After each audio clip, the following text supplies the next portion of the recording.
Bom dia, hoje nós começaremos nossas discussões sobre fenômenos de transporte através das membranas biológicas. O tema do curso é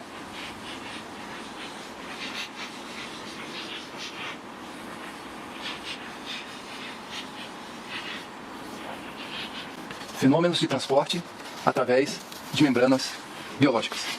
Esse é o tema do nosso curso. Serão aproximadamente 20 horas,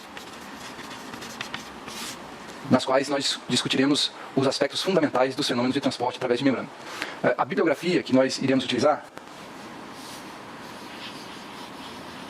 consiste basicamente em 3 livros. O primeiro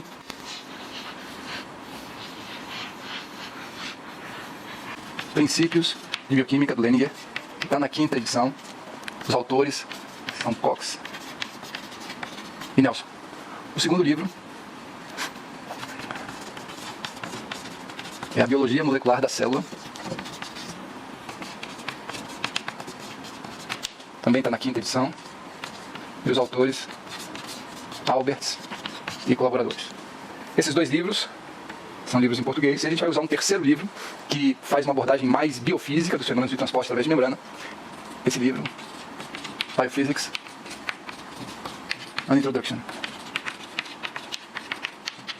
Está na 2ª edição. E o autor chama Roland Glaser. Então, nesses 3 livros, a gente vai encontrar o principal dos assuntos que nós vamos discutir nessa parte do curso. Eu trarei alguns exemplos específicos e complementados por artigos científicos ou algumas revisões. Nós dividiremos essa abordagem, esse estudo dos fenômenos de transporte através de membrana, em 3 grandes partes. A primeira parte, a gente poderia chamar de matemática do transporte. A segunda parte, estrutura das membranas biológicas. E a terceira parte, a gente vai analisar casos, exemplos de fenômenos de transporte importantes na compreensão do funcionamento do organismo vivo. Essa primeira parte de matemática do transporte, ela pode ser subdividida em 2 itens. Primeiro, a abordagem termodinâmica. E segundo, a abordagem cinética. Nós vamos começar o curso fazendo uma análise termodinâmica do fenômeno de transporte. Quando a gente fala de termodinâmica, a abordagem termodinâmica do fenômeno de transporte significa buscar as causas, os motivos que tornam um processo de transporte natural. A gente vai falar muito sobre energia, variação de energia livre de Gibbs, uma coisa que vocês já viram, e a gente vai trazer agora para o campo de fenômenos de transporte. Então, a abordagem termodinâmica, ela busca uma explicação, ela busca uma justificativa conceitual em termos energéticos para a viabilidade dos fenômenos de transporte. Já a abordagem cinética, ela busca uma descrição do fenômeno de transporte quanto à velocidade com que ele ocorre. Se o fluxo de matéria, que é o fenômeno de transporte, em resumo, é fluxo de matéria, se esse fluxo de matéria se dá rápido, rapidamente ou lentamente, quais são as características que fazem com que um fluxo de matéria ocorra numa velocidade maior ou menor. Então a abordagem cinética está preocupada com velocidade de um fenômeno que já se demonstrou viável através de uma justificativa termodinâmica, que é o que a gente vai abordar na primeira parte dessa matemática do transporte. Depois dessa primeira parte, a gente vai analisar um pouco, rever um pouco, porque vocês já devem ter visto isso, a estrutura das membranas biológicas. A gente vai dar ênfase aos 2 componentes fundamentais na composição da membrana, que são os lipídios, ou bicamada, e o componente proteico, as proteínas que compõem a membrana biológica. Essa divisão é a divisão fundamental da estrutura de membrana biológica, o componente lipídico, que tem uma função ou uma ação mais ou menos passiva de barreira para a movimentação das partículas, e os componentes proteicos, que dão a identidade da membrana, que dão um caráter ativo, dinâmico. São os agentes fundamentais de uma membrana biológica, são as proteínas. Então a gente vai falar um pouco sobre as propriedades físicas, químicas dos lipídios de membrana, da bicamada lipídica, ressaltando os aspectos que são herdados, que são reconhecíveis na estrutura da própria membrana biológica. A mesma coisa a gente vai falar de estrutura das proteínas e o funcionamento como elas se inserem na bicamada lipídica. Então essa é a segunda parte do curso. E no final a gente vai dar exemplos de fenômenos de transporte que são ilustrativos, né? A gente vai falar de GUT4, que é uma proteína integral de membrana envolvida na aceleração do transporte da passagem de glucose do sangue para o interior da célula, fundamentalmente célula muscular e adipócito. A gente vai falar também da bomba de cálcio, que é uma proteína integral de membrana envolvida no processo de transporte de cálcio, e esse fenômeno vocês vão ver que é um pouco mais elaborado do que o catalisado pelo GLUT4. A gente vai discutir isso, são 2 exemplos interessantes do que a gente chama de facilitador de difusão ou transporte passivo e transporte ativo. Esses termos nós vamos relembrar com vocês. Depois a gente vai falar um pouco sobre a bactéria rodopsina,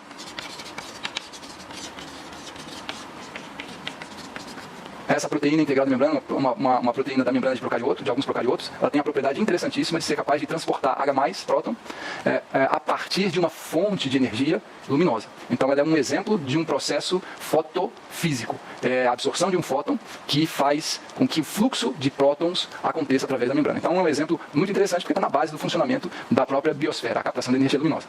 E a gente vai falar depois desses dois exemplos de processos mais complexos que envolvem a ação de várias proteínas, vários fenômenos de transportes individuais que estão envolvidos ou se coordenam para dar origem a fenômenos fisiológicos do organismo, que são impulso nervoso e contração muscular. Então esses exemplos aqui já são exemplos mais complexos do ponto de vista que são várias proteínas, vários fenômenos de transporte que estão na base dos fenômenos em si. Nessas 3 partes do curso, nós dedicaremos mais ou menos um terço, vai ser mais ou menos 7 horas para cada uma dessas partes, talvez um pouco menos aqui nessa segunda parte, porque vocês já conhecem um pouquinho esse assunto. Ok? Certo, então essa é a organização geral que nós tentaremos dar ao curso de fenômenos de transporte através da membrana. Agora, vamos começar com essa abordagem matemática. Eu gostaria de destacar agora um aspecto fundamental que vai estar presente em todas as nossas discussões. Então vamos começar rapidamente aqui com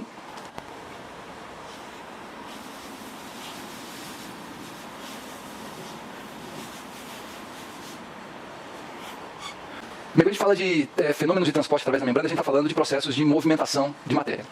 O paradigma, o fenômeno fundamental, primordial, que a gente vai estudar aqui estará presente em todas as situações, quando se estuda um fenômeno de transporte, independentemente da complexidade do tipo, se é passivo, se é ativo, sobre todos esses casos, sobre todos os casos de fenômenos de transporte, de movimentação de massa, se impõe um fenômeno primordial que a gente conhece como difusão.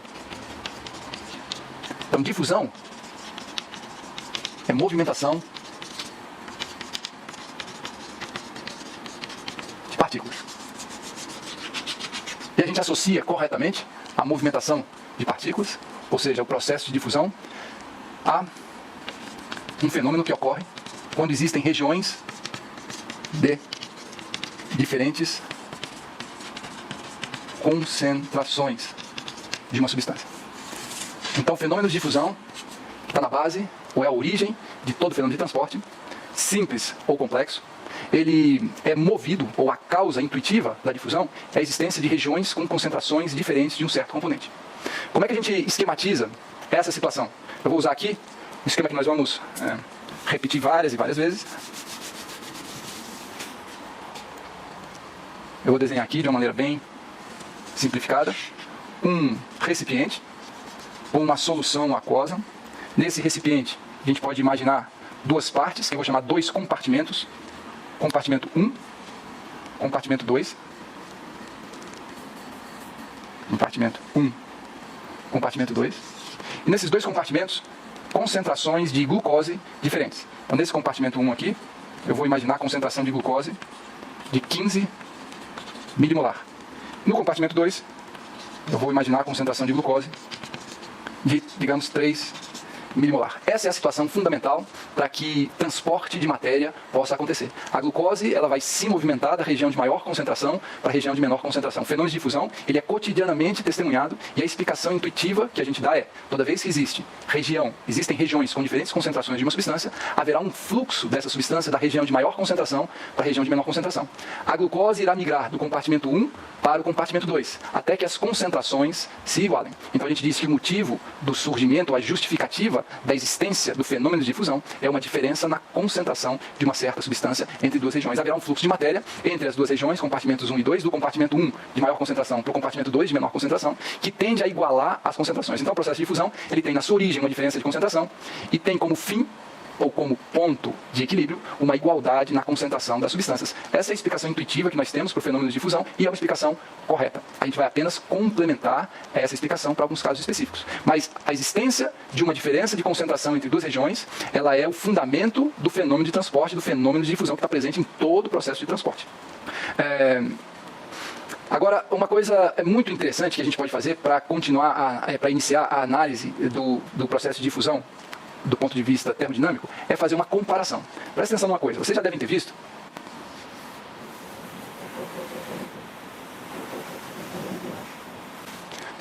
essa fórmula aqui. ΔG igual ΔG' 0 mais RT logaritmo neperiano de Q.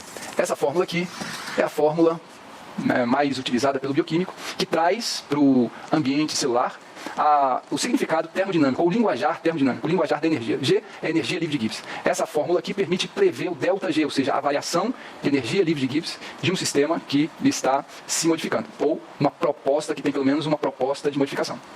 Só relembrando, toda vez que um sistema muda, pressão e temperatura constante, essa é a nossa aproximação dos sistemas vivos, nós vamos manter essa aproximação na análise de fenômeno de transporte. Todo o processo que a gente analisar aqui, ele supõe pressão e temperatura sempre constantes. Essa é a condição primordial para a gente poder aplicar a ideia de energia livre de Gibbs.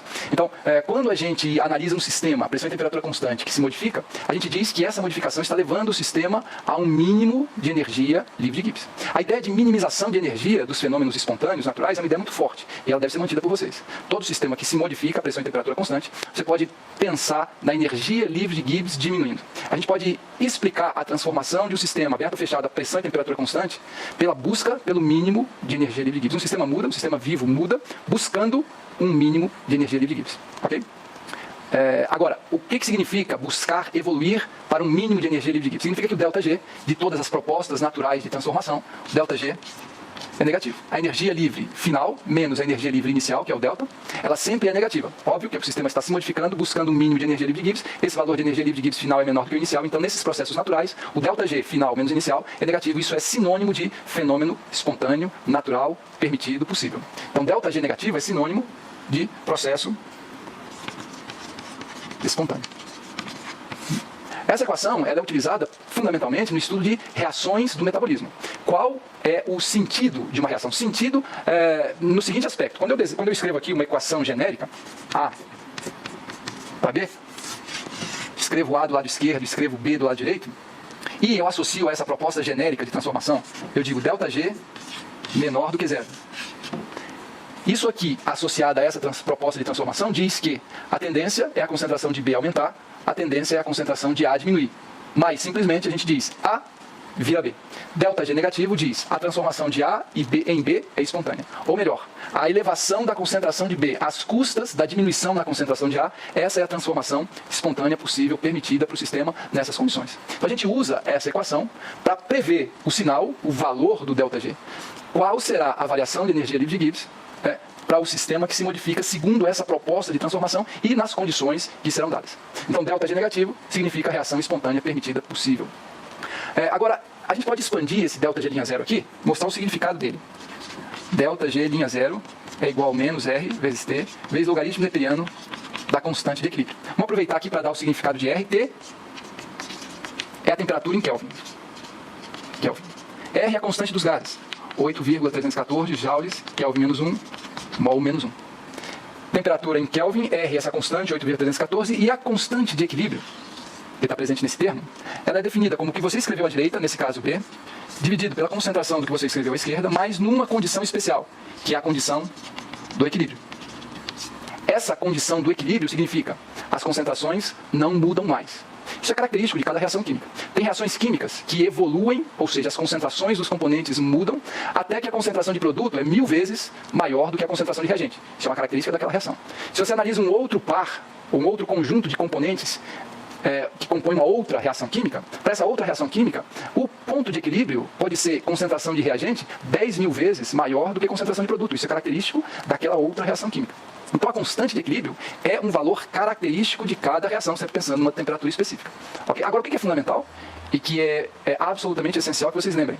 Na constante de equilíbrio, só entram valores de concentração dos participantes de uma reação, desde que esses valores de concentração não se modifiquem mais, ou seja, tem que obrigatoriamente ser valores do equilíbrio. É isso que te permite calcular ou determinar uma constante de equilíbrio. Se eu falo para vocês que a concentração desse composto é tanto, a concentração daquele outro composto é tanto, e elas não mudam mais, ou seja, o sistema está no equilíbrio, você pode dividir a concentração do que você escreveu à direita sobre a concentração do que você escreveu à esquerda, e isso vai ser a constante de equilíbrio. Então, a constante de equilíbrio mostra qual é o ponto, a relação de concentrações final, quando o sistema parou de se transformar, quando o sistema chegou no equilíbrio. Essa é a definição de constante de equilíbrio. Então, com essa definição aqui, a gente já torna essa equação um pouco mais expandida. Agora, o que quer dizer esse Q? Essa parte aqui, RT, ali de Q, RT, constante dos gases, temperatura em Kelvin, ou seja, o mesmo componente aqui, só que aqui tem um sinal negativo. O que é esse logaritmo neperiano de Q? Q não é a constante de equilíbrio. Q é concentração do que você escreveu à direita sobre concentração do que você escreveu à esquerda. Mas esses valores de concentração de B e de A são valores arbitrários. Eu posso chamar valores específicos. Valores in vitro, ou seja, podem ser valores que eu escolhi para testar o sistema justamente naquelas condições. Esses valores de concentração arbitrários, eles são as condições iniciais. É justamente nessa condição de concentração de B e de A que eu quero ver se a minha proposta de transformação é espontânea ou não. Esses valores de concentração iniciais de B e de A é que vão ser testados. A partir desse ponto, o sistema vai evoluir como? Será que a concentração de B vai aumentar e a concentração de A vai diminuir? Se for isso, ΔG é negativo. Dessa proposta de transformação. Se a concentração de B diminuir e a concentração de A aumentar, quer dizer que essa proposta de transformação escrita desse jeito tem um ΔG positivo. É como se eu tivesse escrito um pouco a transformação do jeito errado. Tá certo? Porque quando você escreve uma reação assim, você está supondo que você escreveu à esquerda, reagente. O que você escreveu à direita, produto. Tanto que em muitos textos você encontra constante equilíbrio como produto sobre reagente. Então é uma convenção você escrever do lado direito algo que você chama de produto. Escrever do lado esquerdo algo que você chama de reagente, que você espera que diminua de concentração. Afinal de contas, reagente é consumido, produto é produzido. Se nessa situação inicial, de fato, o produto B, o que você escreveu à direita, tende a aumentar de concentração, de A, reagente, o que você escreveu à esquerda, tende a diminuir, o ΔG é negativo. Bom, essa história toda é algo que vocês já devem ter visto. Ela permite prever o sentido do fluxo de material. Isso é muito útil quando você estuda via metabólica, né? Você define um fluxo de material quando você constrói um caminho que tem cada etapa um caminho cujo ΔG total é negativo e cujo ΔG de cada etapa também é negativo. Desse jeito você define o fluxo de material. Metabolismo é fluxo de material, fluxo de matéria. Agora, isso tudo aqui se aplica a reações químicas. Ou seja, a mudança na identidade da substância, mudança no padrão de interação covalente. Então, isso aqui, uma reação química, é uma transformação química. Os fenômenos de transporte, eles envolvem sempre um aspecto, pelo menos, de um fenômeno físico, que é a mudança na localização de uma certa substância. Então, o fenômeno de transporte em si, ele obrigatoriamente tem um caráter, não exclusivamente, mas obrigatoriamente tem pelo menos um componente de transformação física, mudança de localização de substância. Como é que a gente faz essa analogia entre fenômenos químicos, reações químicas, e fenômenos físicos, fenômenos de transporte, de fusão? A gente pode usar essa equação para analisar a espontaneidade de um fenômeno de transporte? Pode.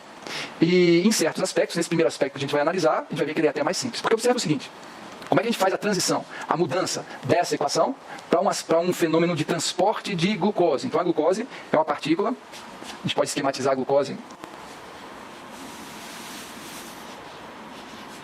um carboidrato de 6 carbonos, C6H12O6, com essa organização aqui, espacial, isso aqui é a glucose. É uma partícula não carregada. Então a gente vai fazer uma diferenciação entre fenômenos de transporte que envolvem partículas neutras, como é o caso da glucose, e fenômenos de transporte que envolvem a movimentação de partículas carregadas. Quando eu falo de partícula carregada, o que eu posso estar falando? Íon potássio, ou íon sódio, ou íon cloreto, ou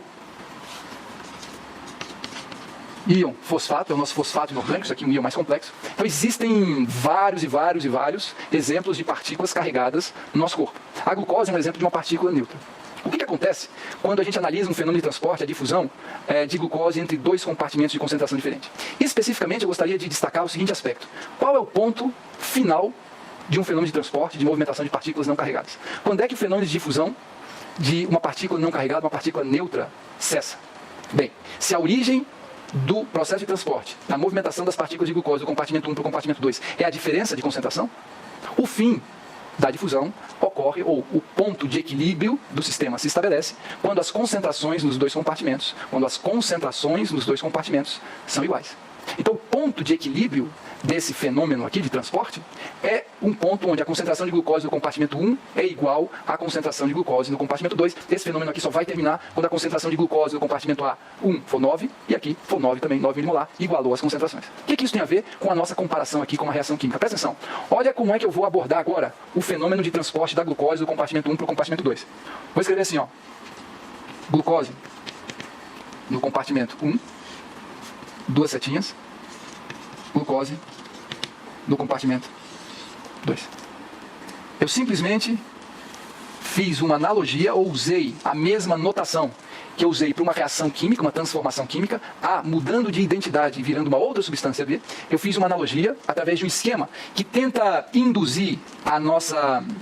assumir a glucose no compartimento 1 como se fosse um reagente, e a glucose no compartimento 2 como se fosse um produto. Então esse esquema tenta representar uma transformação física.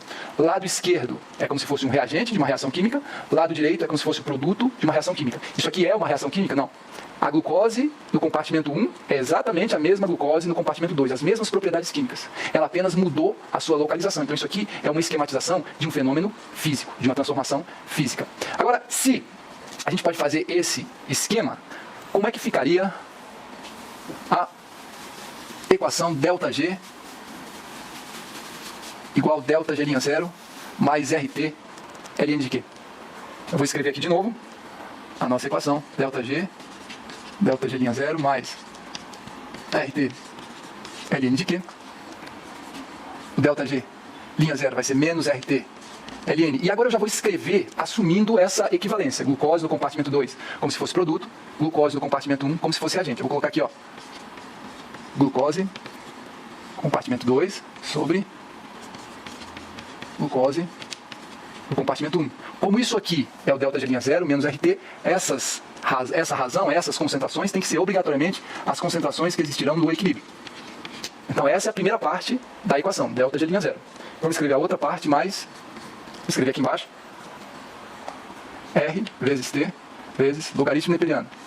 Concentração de glucose no compartimento 2 sobre concentração de glucose no compartimento 1. Mas que valores de concentração arbitrários iniciais que eu escolhi estudar? Esses valores de concentração aqui. Valores de concentração que, via de regra, não são valores do equilíbrio. São justamente componentes ou aspectos que definem o estado inicial. É o motivo pelo qual o sistema deve, a princípio, se transformar. Então, esses valores de concentração aqui são valores que eu vou escrever assim, in vitro. Ou seja, no laboratório, eu escolhi esses valores, montar o meu recipiente com esses valores justamente para estudar como é que o sistema iria evoluir.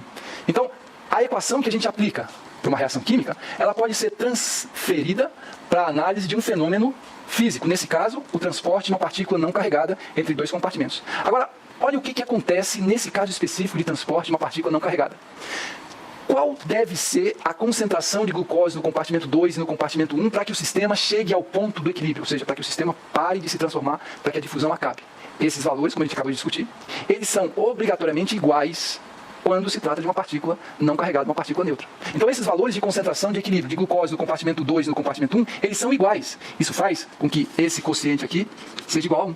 Então, no caso de fenômenos de transporte de partículas neutras, o estado de equilíbrio é sempre o estado de igual concentração da substância em todas as regiões do recipiente. Então essa constante de equilíbrio é sempre igual a 1. Logaritmo neperiano de 1 dá 0. Toda essa primeira parte aqui da equação é 0. Então, para fenômeno de transporte de partícula não carregada, ΔG'0 é sempre 0 e a equação se reduz a ΔG igual a RT ln de Q. Certo? Então, vamos aproveitar e vamos usar essa equação para ver qual o valor que a gente chega quando aplica aquela equação para uma situação inicial de glucose 15 milimolar no compartimento 1, glucose 3 milimolar no compartimento 2. Qual deve ser o ΔG dessa proposta de transformação? Vamos fazer aqui. Ou melhor, vamos fazer aqui.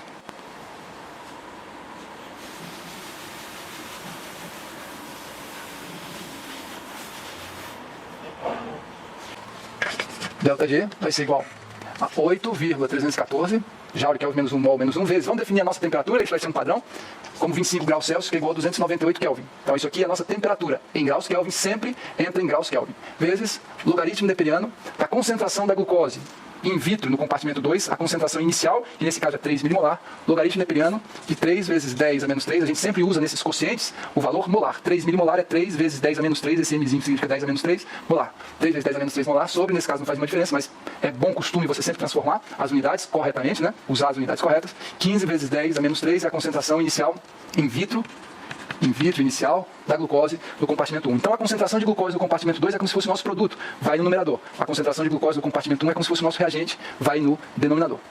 A gente corta 10 a menos 3 com 10 a menos 3, isso aqui dá um quinto, 0,2, então ΔG vai ser igual a 8,314 vezes 298 vezes logaritmo neperiano de 0,2. Esse cálculo aqui vai dar a variação de energia livre, o resultado vai ser um certo número, joule por mol. Então, esse valor de ΔG vai dizer o seguinte: para cada mol de glucose que passe do compartimento 1 para o compartimento 2, para cada mol de glucose que passe do compartimento 1 para o compartimento 2, assumindo esses valores de concentração de glucose, a variação de energia livre de Gibbs do sistema vai ser tanto.